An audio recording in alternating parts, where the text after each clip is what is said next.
E nós vamos falar sobre alguns domingos à frente, a partir de hoje, neste novo início, de rodada de mensagens e de pregações aqui, sobre a graça do Senhor Jesus, a graça de Deus, a maravilhosa graça que nos alcançou.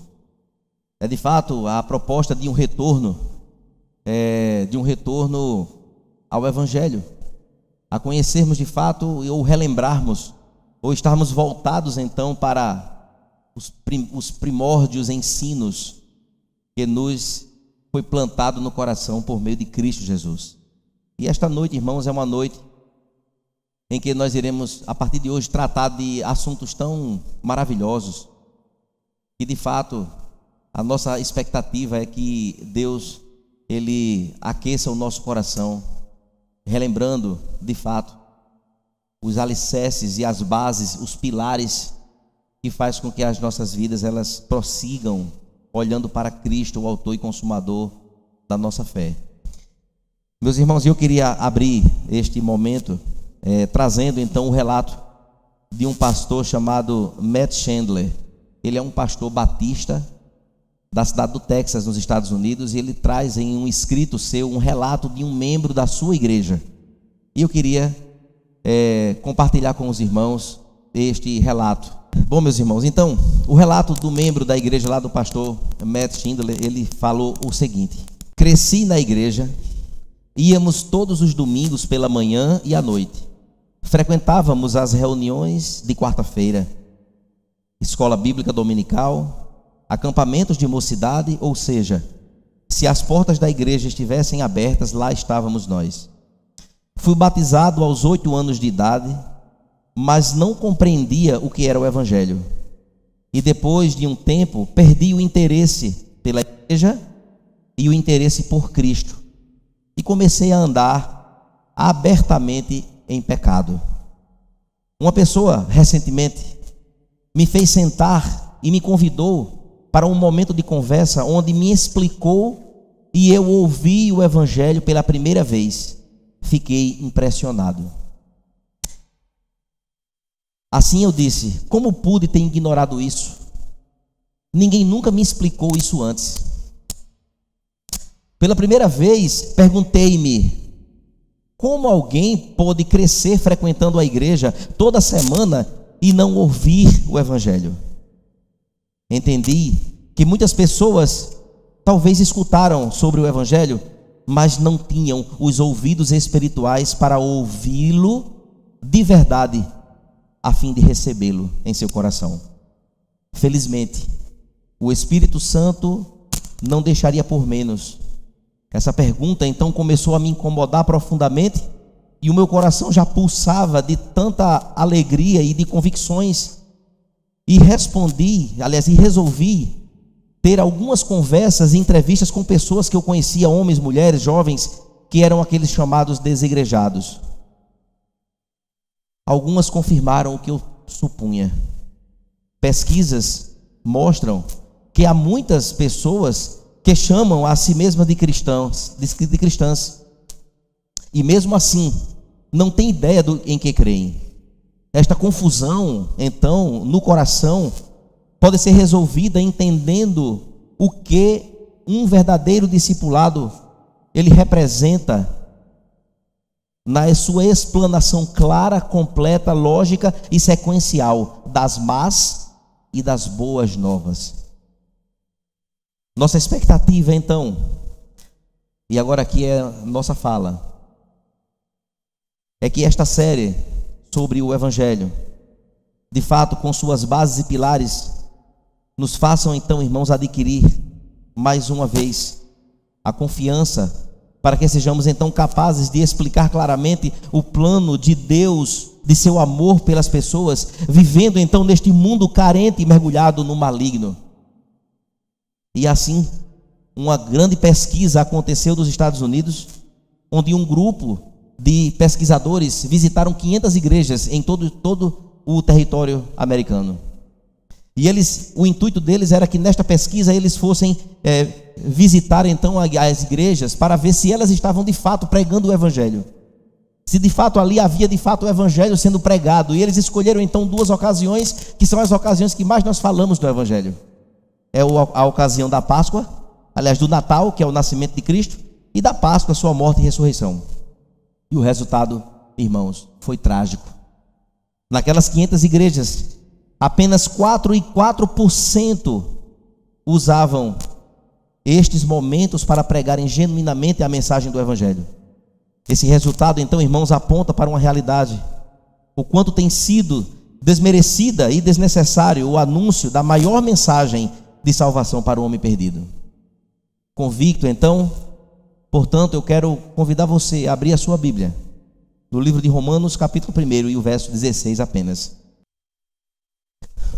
Diz assim a palavra de Deus: pois não me envergonho do evangelho, porque é o poder de Deus para a salvação de todo aquele que crê, primeiro do judeu e também do grego. Vamos orar ao Senhor mais uma vez. Querido Deus e eterno Pai, agora, Senhor, nós queremos pedir o Teu Santo Espírito, para que de fato, ó Deus, Ele haja em nossas mentes e em nossos corações, a fim de compreendermos, ó Deus, a Tua palavra. Pai Santo, que o Senhor Deus nos abençoe, Pai, nesta ministração. Que sejam aqui, ó Deus, não as minhas palavras, mas, ó Deus, aquilo que o Senhor reservou nesta noite para nós. Que os nossos corações, ó Deus, estejam voltados para a essência do Evangelho, das grandes boas novas de salvação. É assim que nós te oramos, no nome de Jesus. Amém. Amados irmãos, em sua própria vida pessoal, o apóstolo Paulo, então, ele traz um experimento, algo que de fato ele viveu, e de algo tão transformador, que foi então aqui, as intervenções que foram feitas em função daquilo que o Senhor mesmo assim fez na sua caminhada para Damasco. Nós conhecemos a história.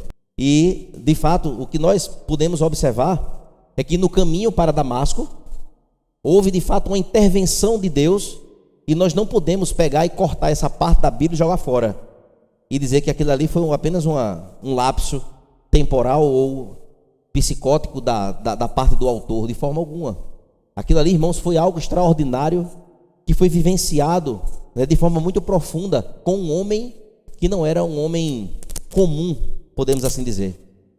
De fato, nós podemos observar que na historicidade deste homem, ele era de fato uma pessoa correta aos olhos da sociedade, mas ele seguia de fato os mandamentos de Deus, mas ele não era uma pessoa de Deus, pois em nome de Deus eles odiavam as pessoas e matavam pessoas, e faziam que pessoas sofressem por seguir a Jesus. Assim era a vida do apóstolo Paulo. E assim, meus irmãos, o judeu Saulo, à época, este era o nome seu de nascimento, mas ele, pela sua perseguição aos cristãos, era algo desenfreado, algo que ele era um homem furioso nesses aspectos, e era um homem temido na sua sociedade, no meio principalmente dos cristãos. Porém, queridos, o judeu Saulo, aliás, o poder de Deus então o alcançou, derrubando, deixando ele numa condição indefesa. Agora ele estava com a sua visão prejudicada, e aquele homem furioso, brabo e muito cheio de poder e de autoridade, agora se via arruinado humilhadamente na presença de Deus. O apóstolo Paulo agora estava desarmado, ele não podia mais fazer nada. E este homem agora, nesta condição, ele é levado agora pelas palavras do Senhor nosso Deus para a casa lá em Tars, e lá na cidade onde ele ia, lá em Damasco. E lá, por uma intervenção do próprio Deus, quando Ananias ora por ele, então aquele homem agora, ele volta a ver, e vê então o poder de Deus agora alcançando o coração dele. Este modus operandi do próprio Deus na vida de Paulo, assim acontece nas nossas vidas, não daquela forma, mas de outras formas. Quem invade o nosso coração com convicções profundas é a palavra de Deus. E assim, queridos, a vida é transformada. Assim a vida ela é convertida, e a partir de então, ao recebermos o Senhor Jesus como nosso Salvador, nós passamos agora a viver para Ele. Agora nós somos incluídos como filhos de Deus, vivendo agora uma vida não como era antes, mas uma vida agora diferente, alegremente e de forma muito espontânea, alegre e empolgada, aquilo que o Senhor Jesus ele estabelece para nós. Observe, irmãos, que pelas mãos do próprio Deus, Paulo então agora se tornou um pregador do Evangelho, pelo que ele foi salvo então da ira de Deus. Só que, irmãos, este Evangelho, ele era visto então como loucura. É bem verdade, a palavra de Deus fala isso em alguns momentos, onde um só homem então pode morrer por todos. Isso é algo inconcebível. Que mensagem é essa? Que este homem agora morreu por tantos? Como pode então, onde as culpas de muitos podem ser apagadas pelo sacrifício de um só homem, e agora um homem agora que foi morto na cruz, a pior morte? Como é que isso pode acontecer? Pois de fato a mensagem da cruz é loucura. Assim diz a palavra de Deus. Observe então, irmãos, que diante dos seus correligionários religiosos e filosóficos e ideológicos da época, certamente Paulo agora enfrentou muitas dificuldades. Paulo então, quem sabe ele foi agora tentado até vergonha de ser quem ele era, e agora ele ser transformado em uma pessoa agora que ia defender agora aqueles a quem ele perseguia. Ou seja, Deus é um Deus que transforma a vida. Deus é um Deus que quando ele entra, ele modifica, ele arranca o que não presta, bota o que ele quer, ele tira o coração de pedra, bota um coração de carne, tira as vestes antigas e coloca novas vestes. Esse é o Senhor que transforma e que modifica. E agora, o apóstolo Paulo então poderia se envergonhar de ser quem ele era, e agora ele está fazendo uma outra coisa totalmente diferente do que ele fazia, ainda mais para pregar na sofisticada cidade de Roma. Era um grande desafio para Paulo. Mas Paulo, irmãos, ele não somente assegurava na sua fala a sua disposição daquilo que o Senhor fez na vida dele, mas também de pregar. E disse a si mesmo: ai de mim se não pregar o Evangelho, segundo a carta que ele escreveu ao 1 Coríntios capítulo 9 e o verso 16. Observando então, irmãos, tudo isso, podemos encontrar aqui fazendo uma busca lá do início das Escrituras Sagradas, onde muitos teólogos concebem a ideia do proto-evangelho. E o que é o proto-evangelho? Proto é uma palavra do original primeiro, início, algo embrionário, está nascendo, começando agora. E o evangelho é de fato do grego a palavra boas notícias ou boas novas, boa mensagem, é a comunicação de Deus aos homens. Então o proto-evangelho, irmãos, é a primeira revelação divina que Deus então assim revela em Gênesis 3 e o verso 15. Sobre o Redentor, ali ele anuncia então, irmãos, que haveria então de ter um Redentor para poder então buscar o homem perdido, que nasceria então da semente da mulher e que esmagaria a cabeça da serpente. Ali então está anunciado que Cristo haveria de vir para cumprir o seu plano perfeito de resgate pela vida do seu povo. E isso, irmãos, é algo que está lá no Gênesis, plantado no início de tudo, onde está lá então de forma muito categórica. Deus então, irmãos, após a queda, ele não abandonou o homem, ele esteve junto neste resgate. Foi ele então, irmãos, ou pois ele foi ao encontro do homem, quando chegou lá, depois que o homem caiu, que estava escondido, que estava nu, ele foi então disposto então a resgatar o homem. Assim ele também foi nas nossas vidas. Ele foi quem falou ao nosso coração, na circunstância que cada um aqui conviveu um dia, e pode relembrar, quem sabe. Foi ele que foi ao seu encontro, bradou no seu coração, e nós nos rendemos a esta maravilhosa graça. Não foi pelos nossos esforços, foi porque ele assim quis. A obra é dele, ele assim estabeleceu, irmãos. E ele então, irmãos, por estar então próximo do homem, ele então foi ao encontro. Deus então proferiu maldição à serpente, maldição a Satanás, à mulher, ao homem e até à terra, ao solo. Apesar de terríveis as maldições, mas foram mitigadas, ou seja, foram diminuídas, não foram tão duras as penas. O Senhor foi misericordioso. Apesar então, irmão, apesar de não terem respondido devidamente a Deus no momento das maldições, posteriormente, Adão e Eva demonstraram fé na promessa divina da redenção. Eles reconheceram que Deus era Deus. E assim, querido, as ações de Deus neste momento histórico revelam ao homem atributos atributos dele, atributos até então desconhecidos, mas ele comunicou os seus atributos. E o proto-evangelho, irmãos, agora ali embrionariamente, começando o início de todo um plano redentor. O proto-evangelho então revela agora, irmãos, a existência de duas sementes totalmente distintas. A semente da mulher, que passou a viver na esperança do Redentor, e vive hoje, e faz com que vivamos hoje a verdadeira esperança da redenção final, quando os céus vão se abrir e o Senhor virá em grande glória, e nos chamará pelo nome, nos colocará de pé diante dele, e vai dizer: vinde benditos de meu Pai, possuam por herança o reino que vos está preparado. Venham, entrem no gozo eterno. E isto, irmãos, acontecerá. Aquela semente que foi dita lá no Gênesis, isso acontecerá, culminará neste grande acontecimento que nós aguardamos ansiosamente.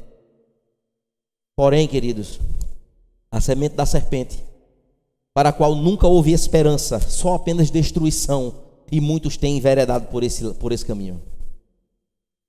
A semente da serpente que está aí solta, uma geração inteira aí perdida, gerações e gerações vivendo fluentemente nas práticas pecaminosas, vivendo um distanciamento que não se tem mais luz, não se enxerga nada.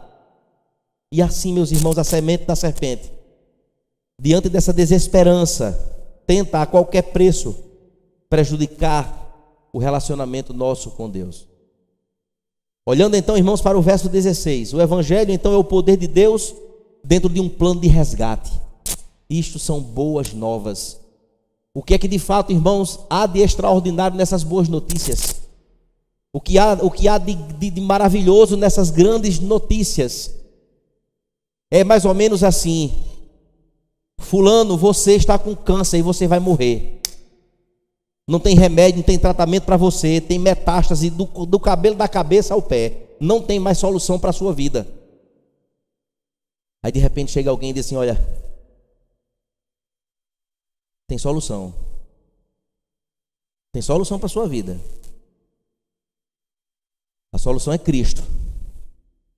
Tome esse remédio chamado Cristo. Ele quer salvar você. Você vai ficar bom. Você vai tomar e vai ficar bom. Para que a gente possa conjecturar e entender. Mas eu não estou falando literalmente de uma doença assim, porque tudo aqui é passageiro. Um dia nós iremos ficar guardados dentro de uma caixa chamada caixão, e desceremos à sepultura, onde a nossa matéria se esfacelará. Eu não sei qual vai ser esse dia, mas todos nós aqui, se Cristo não vir antes, iremos para esse destino. Mas a palavra de Deus diz que quando Jesus vier em glória, os que morreram, servos dele, vão ressuscitar dentre os mortos. O nosso corpo voltará a estar de pé novamente, em perfeição, para estar diante dele, do Rei dos Reis. E isto, irmãos, é de fato verdades absolutas estabelecidas, que deve ser a nossa segurança de que um dia nós estaremos frente a frente com ele, e a morte não será um empecilho para que isso aconteça. Nós estamos querendo dizer, irmãos, que de fato as boas novas é: olha, você é pecador, assim como eu sou. Você está caminhando para a perdição eterna. Evangelizar é isso, é mostrar a condição humana. A sua condição não é boa, meu amigo, minha amiga, não é boa, a sua condição é terrível. Você hoje está vivendo aí alegremente, quem sabe com tantas coisas, mas a tua condição é péssima. A tua condição diante de Deus é de distanciamento, porque você vive uma vida de pecado deliberado. Você não está em comunhão com esse Deus. Mas eu quero trazer uma boa nova para tu. Eu tenho uma novidade para você. Jesus Cristo é aquele que faz o elo novamente de você com Deus novamente. Você tem agora a oportunidade de, em ouvir esta palavra, reconhecer esse Deus, esse Senhor como seu único e suficiente Salvador. Arrependa-se da sua vida, arrependa-se da sua forma de viver. de forma genuína e renda-se ao Senhor, entregue-se aos braços dele. Estas são as boas notícias. Estávamos indo, irmãos, para o fogo eterno, preparado para o diabo e seus anjos, mas ele, pela sua graça e maravilhosa graça, ele interviu nas nossas vidas e nos fez filho dele, e disse: da minha mão eu não vou perder nenhum. E meus irmãos, você perdeu uma grande oportunidade de dizer amém, porque parece que você não aconteceu isso na sua vida. Parece que eu estou falando em grego aqui. Amados irmãos, nós íamos para o inferno, e o Senhor Jesus disse: esses aqui não vão não. Amém. Glória a Deus, irmão, né?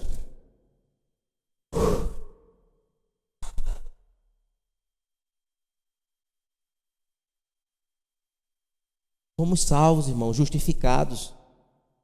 O sangue do Cordeiro foi derramado por nós. Foi isso que aconteceu. E se hoje à noite tem alguém que não passou por isso ainda, viu? Hoje é o dia. Você não veio para cá, se você está desigrejado, voando por aí, ou nunca teve o seu encontro genuíno com o Senhor Jesus, quem sabe hoje não é o dia. Você veio aqui não foi por acaso, você veio porque o Senhor te trouxe. Ponto. Assim sendo, irmãos, Paulo então sabia que a mensagem da cruz era loucura. Mas o apóstolo então enaltece, irmãos, os méritos do Evangelho. Ele enaltece os méritos do Evangelho, que é Cristo Jesus, o poder de Deus para a salvação. E meus amados, observando, queridos, em várias passagens, o apóstolo Paulo insinua que o Evangelho, ele é desprezível pelo mundo que nós vivemos. Ninguém dá crédito, as pessoas não querem nem ouvir. Antigamente, quando alguém entregava uma literatura no ônibus, o povo lia com todo cuidado, botava na bolsa, levava para casa. Hoje em dia, quando pega, faz assim, se brincar, joga na sua cara assim. Quer nem saber, porque as pessoas querem, acho que é dopamina o nome, não é? Querem o prazer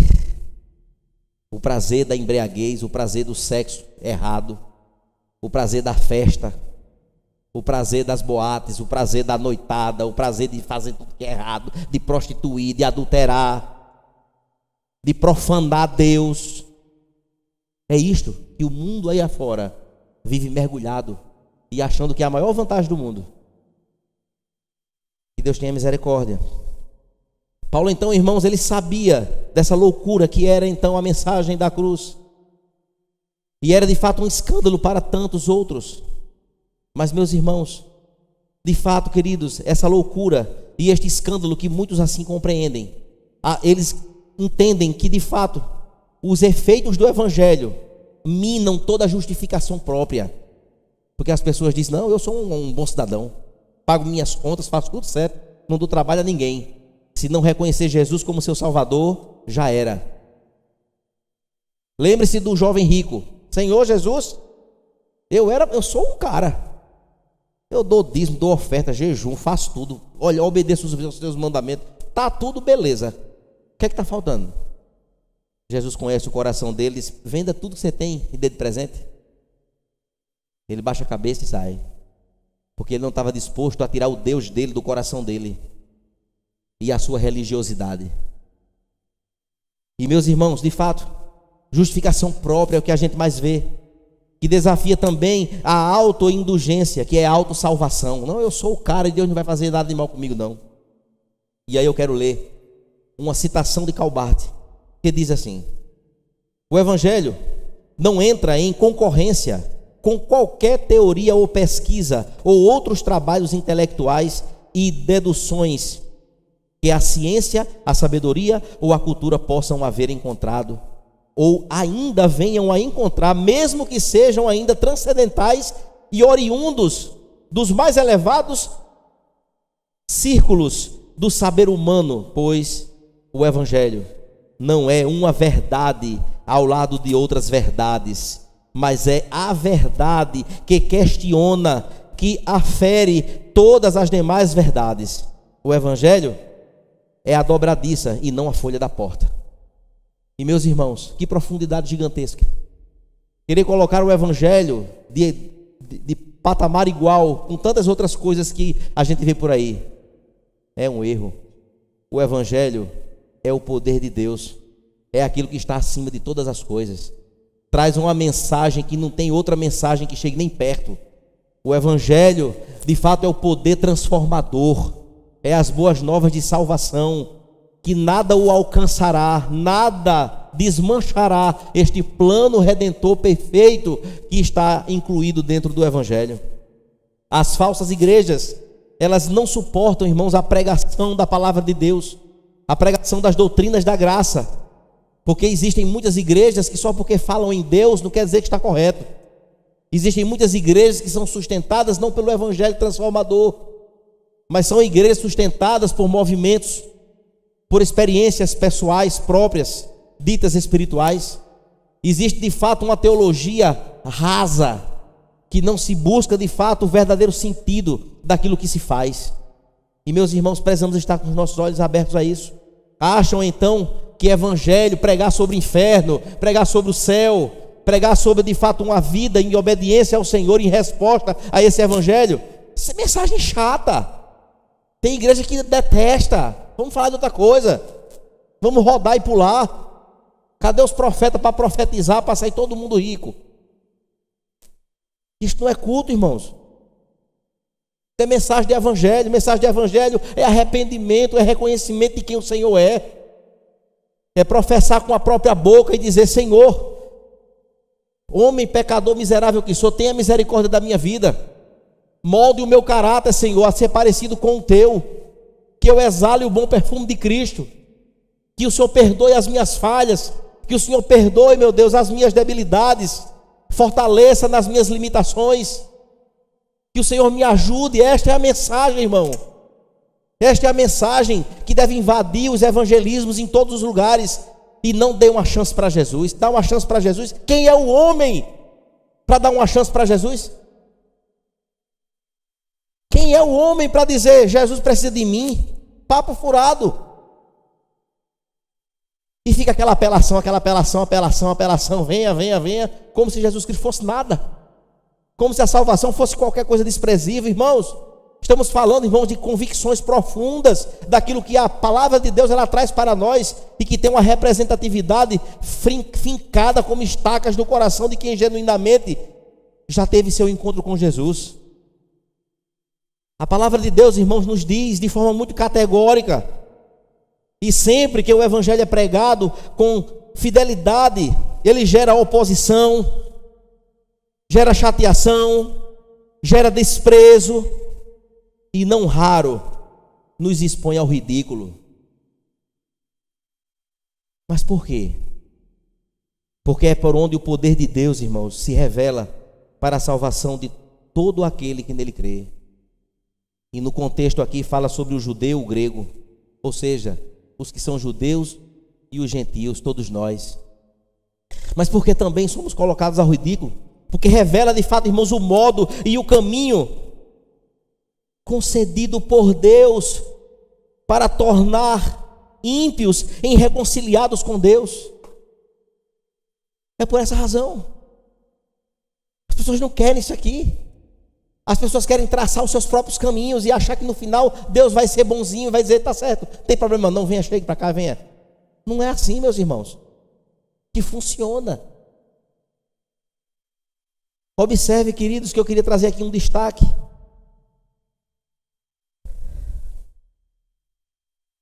Não é, irmãos, não somos nós que formamos a nossa forma de sermos salvos.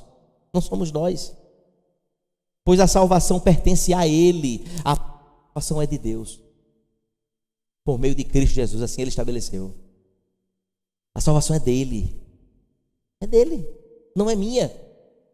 Depois que Ele me dá, aí eu vou usufruir disso, dessa graça maravilhosa. Mas a salvação é dele, é oriunda dele. É Ele que é o autor de todas as coisas. E meus irmãos, por pertencer a Ele, Ele não aceita, irmãos, modalidades, invenções dos homens, baseadas em filosofias humanistas ou ideologias religiosas, de forma alguma. O caminho só é um, é Jesus Cristo. Eu sou o caminho, a verdade e a vida, é o caminho no artigo definido. O caminho, a verdade, a vida, é só nele, só em Cristo. E não tem outra saída, irmãos. Observe então, que nós acreditamos, irmãos, que neste verso que nós lemos, há aqui de fato um ápice neste versículo. O ponto mais alto aqui, que está ancorado dentro de um significado que com propriedade Paulo então atribui ao Evangelho. Observe que ele encerra o versículo 16 dizendo que o Evangelho é o poder de Deus para a salvação. É o poder, irmãos, expressado lá na cruz, onde houve ali o sacrifício genuíno, completo e de uma vez por todas, para que nós tivéssemos acesso a Deus, para que o seu povo fosse incluído então na sua justificação, e que a partir de então, quando nós passamos a viver agora esta vida com Ele, nós não somos mais escravizados pelo pecado, embora pequemos, mas agora o Senhor nos liberta deste aprisionamento que nos escraviza a uma vida de pecado deliberado. De fato, irmãos, é o poder da justificação, onde agora nós somos justificados em Cristo. Deus agora olha para nós e vê Cristo na nossa frente. Ele olha para nós agora e vê o sangue do Cordeiro sendo derramado diante de nós. E meus irmãos, justificados pelo Evangelho da graça, na pessoa de Cristo. Cristo, irmãos, pagou toda a nossa dívida. O escrito da dívida foi paga. Quitou de uma vez por todas, para nos trazer a libertação plena e completa. Como diz em João 19:30, quando ele tomou o vinho, disse: tudo está consumado, tudo está quitado, tudo está pago. E essas palavras, irmãos, têm um peso impressionante, que nos coloca numa condição imerecida. A maravilhosa graça, graça é o favor que nós não merecemos, é não merecermos nada, absolutamente nada. Mas o Senhor vai e diz assim: você não merece, mas eu vou lhe dar. Você não merece nada, mas eu vou te contemplar com a minha graça. Você agora fará parte do meu povo. Você será agora propriedade exclusiva minha. Você agora é um povo diferente, é uma nação separada. Você é nação santa para viver em comunhão comigo. E meus irmãos, não podemos trocar, irmãos, a comunhão com Cristo com a comunhão com o mundo. Aí de fato há um divisor de águas, onde as nossas convicções precisam ser passadas a limpo, irmãos, inclusive hoje aqui, as nossas convicções precisam ser revistas. O que de fato nos atraiu para este lugar e sermos igreja do Senhor aqui, o que de fato brada do nosso coração diante das circunstâncias que botam em xeque a nossa fé, é de fato uma transformação genuína, um reconhecimento daquilo que o Senhor Jesus ele fez por nós. Foi de fato a maravilhosa graça que nos alcançou, que nos anima o coração, que o nosso coração bate mais forte quando nós começamos a falar sobre coisas eternas, sobre convicções caras. Ou de fato, irmão, nós estamos aqui apenas para cumprir um papel, para dizer: não, eu estou ocupando uma cadeira ali, porque eu acho massa a banda tocando louvor e tal, é tão bacana, tão bom, né? Climatizado, às vezes está bem frio, mas tá beleza, eu vou para debaixo do ar-condicionado, fica melhor, e eu vou levando por aqui e tal. Tem umas meninas bonitas, tem um rapaz lá que me chama a atenção. Se for isso, coitados de nós. Precisamos, irmãos, compreender, queridos, e achar no nosso horizonte diante de nós as convicções plenas do que nos resgatou. E eu não posso fugir dessas realidades, dessas verdades tão absolutas, irmãos. Observe, queridos, que aqui Paulo está dizendo que seu compromisso, seu comprometimento é baseado no entendimento de que o projeto de Deus é trazer o seu povo, o perdido das trevas, para a luz. É por isso que o apóstolo Paulo, ele não se cansava de pregar o evangelho, ele não se cansava.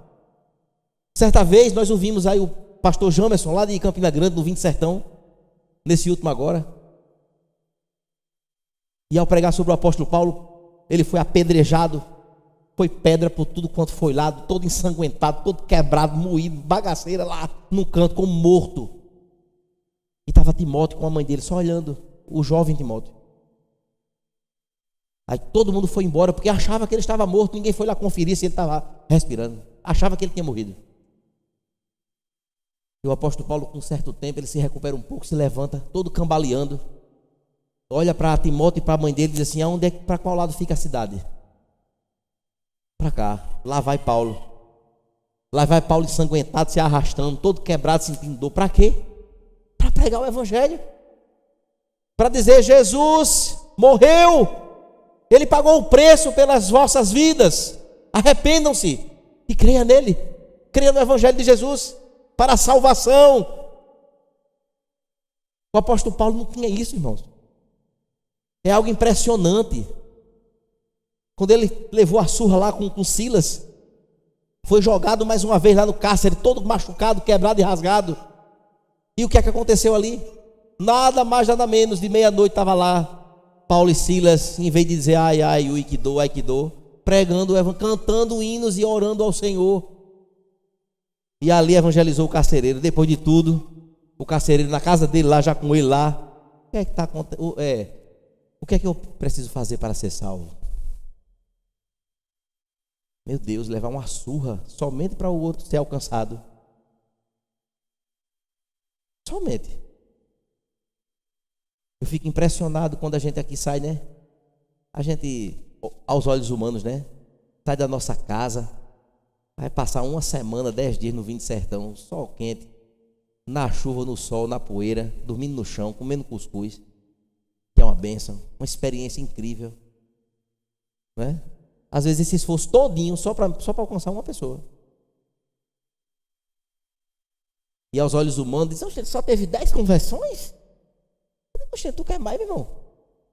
Quer mais do que 10? Se fosse uma, já estava valendo, porque lá ninguém apanhou, ninguém levou surra nem pedrada na cabeça. Agora Paulo pegou em bomba em muitos momentos. E ele reclamou? Ele tinha convicção, irmão, do que ele estava fazendo. Ele sabia que o evangelho era o poder de Deus para a salvação, e não tinha outro caminho, é a pregação do evangelho. E queridos, este é o sentido mais importante da ideia do poder de Deus para a salvação.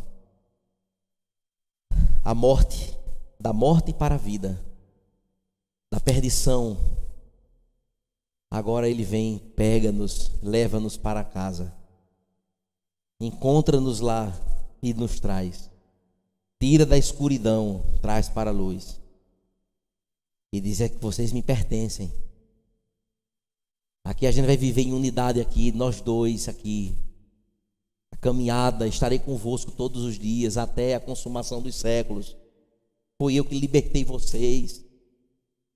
E nós precisamos, irmãos, compreender de forma muito profunda isso. É o poder e a vontade de Deus de trazer o homem que vive num mundo de mentiras e de morte para um mundo onde é o mundo de Deus, um mundo diferente, um mundo então de viver a verdade e onde reina a justiça. Viver então, irmãos, da verdade é viver no mundo de Deus, do jeito de Deus, e isso de fato é vida prazerosa, isso de fato é viver a vida na melhor das expectativas. É independente de circunstâncias, entendermos que a nossa vida pertence a Ele. Temos um dono que não dorme, que está o tempo todo olhando para mim, para você, que está nos cuidando de nós, dando todo o suporte necessário, nos ensinando nas circunstâncias, fazendo o nosso caráter ser moldado, forjado e fortalecido a cada dia.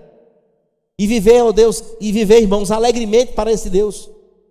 Queridos, isso são convicções profundas, e nós não podemos esquecer disso. Não podemos, irmão, de forma alguma. Precisamos compreender, irmãos, que a criação ela já aconteceu. Aconteceu a queda do homem, onde agora toda a humanidade foi afetada. Todos pecaram e destituídos estão da glória de Deus. Mas o Senhor Jesus, Ele nos deu vida quando estávamos mortos nos nossos delitos e pecados, e nos resgatou do império das trevas para o reino do Filho do seu amor. E um dia nós estaremos eternamente com Ele. Isso é o Evangelho. Não é apelação, é convicção, é amor no coração, reconhecimento de quem Deus é e da nossa condição. Assim, queridos, portanto, visto que o Evangelho, irmãos, livra-nos da ruína, da maldição, da morte eterna, agora Ele nos dá a salvação pela sua maravilhosa graça. Ele assegura-nos então, não há outra coisa senão a vida eterna que nos aguarda como presente e último desse Deus maravilhoso. E eu quero encontrar vocês lá. Todo mundo diz amém, hein? Glória a Deus. Queridos amados,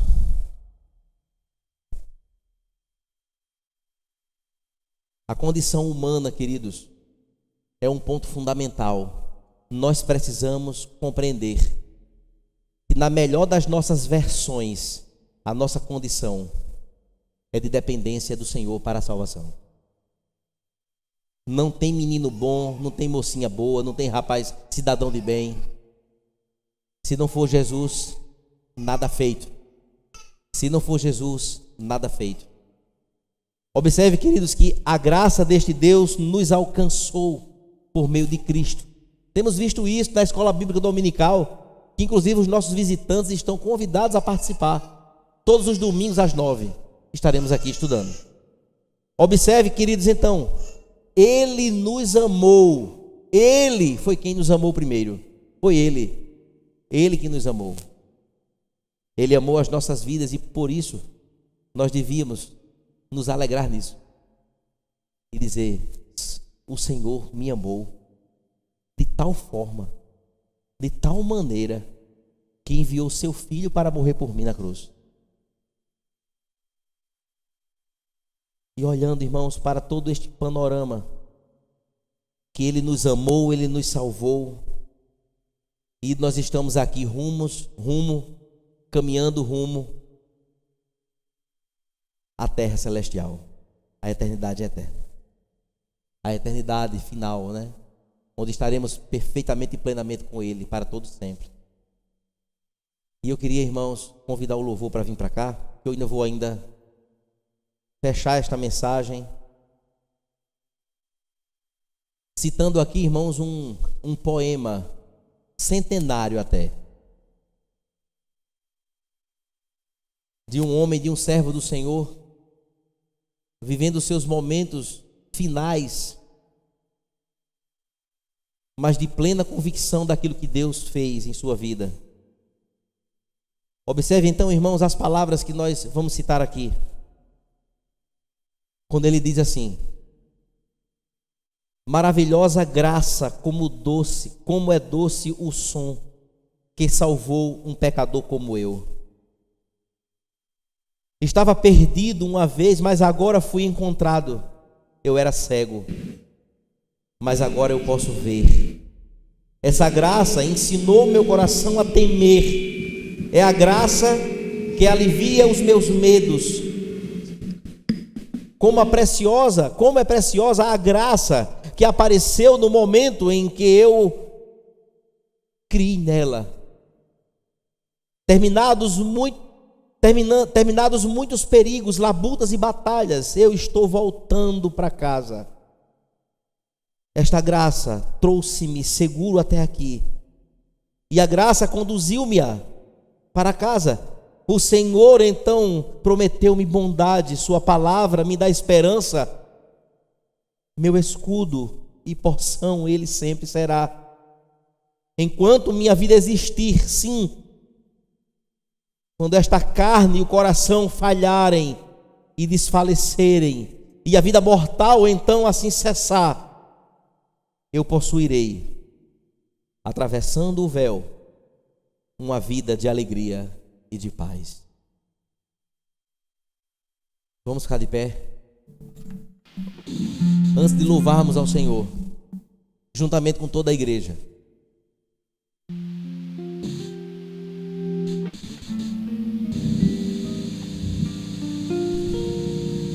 Antes de louvarmos ao Senhor,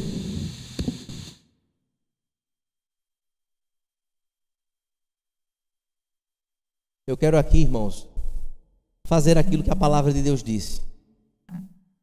Aquele que confessar o meu nome diante dos homens, eu o confessarei diante do Pai. E nós sabemos, irmãos, que diante de toda uma trajetória de vida que nós vivemos aqui, desde quando nós nascemos, crescemos e fomos incluídos na igreja,